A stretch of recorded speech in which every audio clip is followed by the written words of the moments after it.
Para finalizar nossa introdução, vamos falar um pouquinho das aplicações aqui, tá? A dissolvão em carvão ativado é utilizado principalmente para concentrar ouro e prata a partir de licores lixiviados de cianeto, tá? Vocês vão ver lá em não ferrosos que na parte da cianetação ali depois normalmente é seguido de processos de adsorção em carvão ativado, tá? É um método muito barato, mas lento para tratar soluções diluídas. Então, ele é um método mais utilizado para concentração, porque no caso ali na cianetação a gente não consegue dissolver tanto ouro quanto gostaria, tá? Ou prata no caso, né? Pode ser também utilizado em soluções turvas ou polpas. Vocês vão ver mais para frente ali, eventualmente não se utiliza de etapa de separação sólido-líquido, eventualmente se faz até a lixiviação junto com o processo de concentração, tá? Então vocês vão ver ali de purificação e concentração, tá? Eliminando etapas custosas de filtração, como eu havia dito, tá? Etapas de troca iônica, elas são utilizadas principalmente na concentração de urânio e na separação de lantanídeos, tá? São elementos que a gente não vai estudar tanto aqui, né? Mas é importante que vocês conheçam o processo também, tá? É uma operação relativamente cara, opera em batelada, mas tem a vantagem de funcionar em soluções turvas, que são soluções com um pouco de finos também dentro, né? Ou em polpa, eliminando caras etapas de filtragem. Então vocês já conseguem entender que a etapa ali de separação sólido-líquido, que é a filtragem, né, para separar o sólido, que era o minério no início lá, do líquido, que é a minha solução rica em metal, né, é numa etapa cara. Então, se tu puder eliminar, tu elimina, entendeu? Então, é por isso que eu menciono aqui duas vezes para os dois processos essa possibilidade de eliminação, porque já está numa extração que é cara, que é essa extração de urânio, dos lantanídeos, ouro e prata, tá? E aí tu precisa de um processo que ele seja barato para tentar baratear ao máximo a produção desses metais, que são metais de produção cara, tá? A extração por solvente é um processo contínuo, opera somente em soluções sem sólidos e relativamente concentrados, então é mais para purificação, tá? O seu custo é moderado e é utilizado extensivamente em uma larga gama de metais. Então, a extração por solvente é a mais popular de todos os processos, tá? É utilizado numa larga gama de metais. Ela é um processo já que não é tão barato, tá? E ele precisa de soluções concentradas. Só que ele serve mais para purificação, tá? A adsorção é um processo físico, tá? A troca iônica é um processo físico-químico e a extração por solvente é um processo de reação química, tá? É uma reação química entre espécies metálicas e uma molécula orgânica, tá bom? Que é o que eu já havia falado anteriormente, né? Então vamos adiante.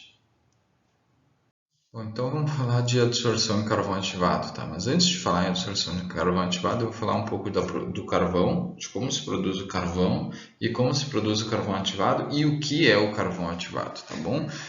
Claro, tudo isso bem rápido, né? Vocês, não é o objetivo da disciplina aqui ficar falando densamente do carvão, mas eu vou só explicar rapidamente o que é o carvão, especialmente o carvão vegetal, porque o carvão ativado é produzido através do carvão vegetal, tá? Bom, o carvão é produzido a partir do aquecimento de materiais sólidos, principalmente madeira, a cerca de 600 graus, na ausência de ar, a fim de volatilizar outros elementos que não são carbono. Esse processo é conhecido como carbonização. Então, como que eu faço para produzir carvão? Eu pego normalmente madeira, tá? Eu coloco num forno onde eu não tenho o acesso do ar e eu elevo a temperatura dessa madeira a 600 graus. O que vai acontecer? Como eu não tenho ar, a minha madeira não vai queimar. Ela vai fazer o quê? Ela vai perder tudo que é volátil e que não é carbono. E aí o que acontece? Como eu perco tudo que não é carbono e é volátil, tá? Eu acabo aumentando a quantidade de carbono, porque como eu tiro os caras que não são carbono, né, e fica só o carbono ali, eu diminuo a quantidade dos outros e eu acabo ficando meio que só com carbono, tá? E aí eu tenho a produção do carvão, tá? O carvão ele tem uma estrutura, embora ela tenha poros, tá? Pela perda desses voláteis aí, eles acabam deixando espaços, né? Ele não é tão poroso, tá? Aqui é uma micrografia do MEV, né? Uma micrografia eletrônica de microscópio, uma imagem produzida através de um microscópio eletrônico de varredura, né? E aí a gente tem, aqui a gente pode ver o carvão, até ver alguns poros aqui, tá? Mas vocês vão ver a diferença entre o carvão e o carvão ativado, tá? Esses carvões, eles possuem baixa porosidade, Mas, aí agora vamos falar do processo de ativação do carvão, tá? Quando eles são aquecidos a cerca de 400 a 800 graus, por tempos limitados, na presença de ar, cloro ou vapor em material altamente, aliás, ou vapor, vírgula, né? Faltou uma vírgula aqui. Um material altamente poroso é produzido, tá? Esse material altamente poroso é conhecido como carvão ativado, tá? Então, se eu der uma segunda etapa de aquecimento na presença de ar, cloro ou vapor, tá? Entre 400 e 800 graus, eu vou ter uma segunda etapa de geração de poros, tá?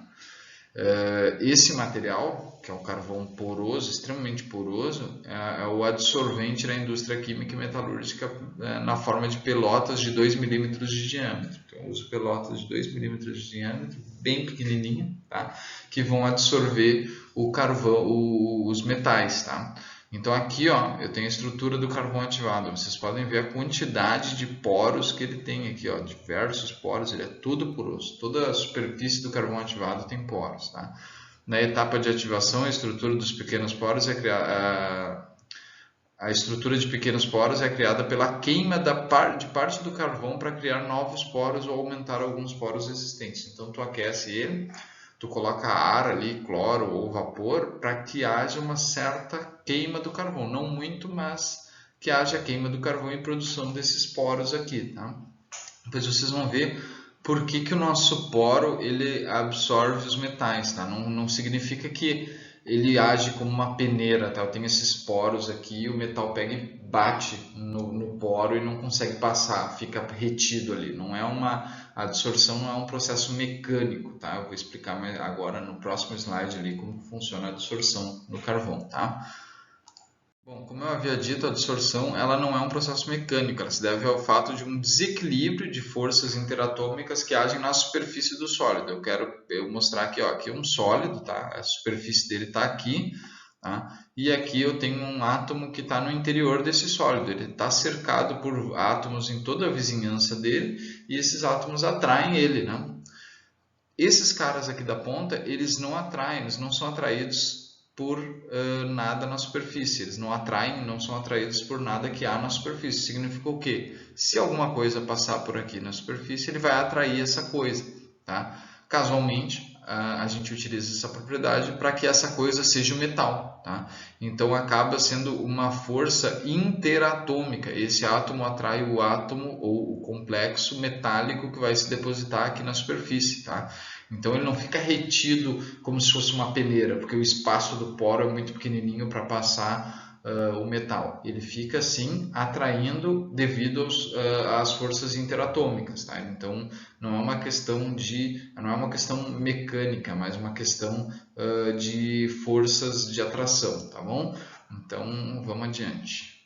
Bom, se eu botar soluções ali contendo ouro ou prata, elas naturalmente vão absorver no carvão, tá? Mas aí eu fico imaginando que talvez vocês pensem, tá, mas como que eu retiro esses materiais de cima dos poros, né? Como que eu faço isso? Aí eu mostro aqui gráficos para vocês que mostram que, por exemplo, em altas temperaturas eu consigo dissolver, colocar nos poros muito menos prata do que em baixas temperaturas, tá?